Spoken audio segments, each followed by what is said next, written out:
Mahinda's empire bore such crests, formed of a dazzling crystalline substance, for which there was no word in the language of Taprobani. The Hindus believed that it was a kind of water, magically transformed, but Kalidasa laughed at such superstitions.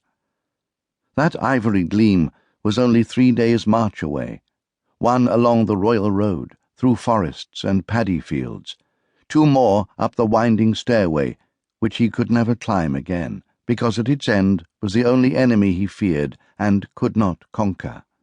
Sometimes he envied the pilgrims when he saw their torches marking a thin line of fire up the face of the mountain.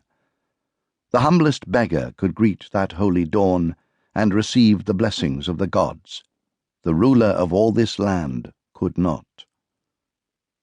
But he had his consolations, if only for a little while. There, guarded by moat and rampart, lay the pools and fountains and pleasure gardens on which he had lavished the wealth of his kingdom. And when he was tired of these, there were the ladies of the rock, the ones of flesh and blood, whom he summoned less and less frequently, and the 200 changeless immortals, with whom he often shared his thoughts, because there were no others he could trust. Thunder boomed along the western sky. Kalidasa turned away from the brooding menace of the mountain towards the distant hope of rain. The monsoon was late this season. The artificial lakes that fed the island's complex irrigation system were almost empty. By this time of year, he should have seen the glint of water in the mightiest of them all, which, as he well knew, his subjects still dared to call by his father's name, Paravana Samudra, the Sea of Paravana. It had been completed only 30 years ago, after generations of toil. In happier days, young Prince Kalidasa had stood proudly beside his father, when the great sluice gates were opened and the life-giving waters had poured out across the thirsty land. In all the kingdom, there was no lovelier sight than the gently rippling mirror of that immense man-made lake, when it reflected the domes and spires of Ranapura, city of gold, the ancient capital which he had abandoned for his dream. Once more the thunder rolled, but Kalidasa knew that its promise was false.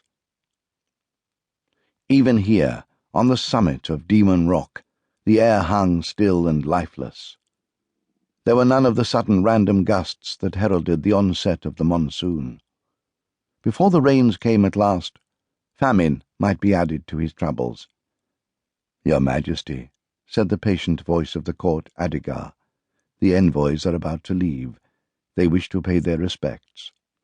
"Ah, yes, those 2 pale ambassadors from across the Western Ocean." He would be sorry to see them go, for they had brought news, in their abominable Taprobani, of many wonders, though none, they were willing to admit, that equaled this fortress palace in the sky. Kalidasa turned his back upon the white-capped mountain and the parched, shimmering landscape, and began to descend the granite steps to the audience chamber. Behind him, the chamberlain and his aides bore gifts of ivory and gems for the tall, proud men who were waiting to say farewell.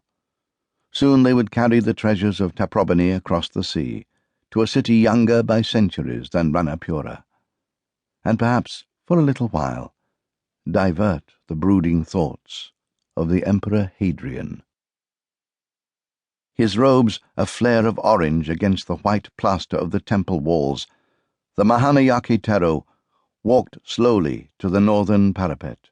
Far below lay the checkerboard of paddy fields, stretching from horizon to horizon, the dark lines of irrigation channels, the blue gleam of the Paravana Samudra, and, beyond that inland sea, the sacred domes of Ranapura, floating like ghostly bubbles, impossibly huge when one realized their true distance. For 30 years he had watched that ever-changing panorama, but he knew that he would never grasp all the details of its fleeting complexity. Colours, boundaries altered with every season, indeed, with every passing cloud. On the day that he too passed, thought Bodhidharma, he would still see something new.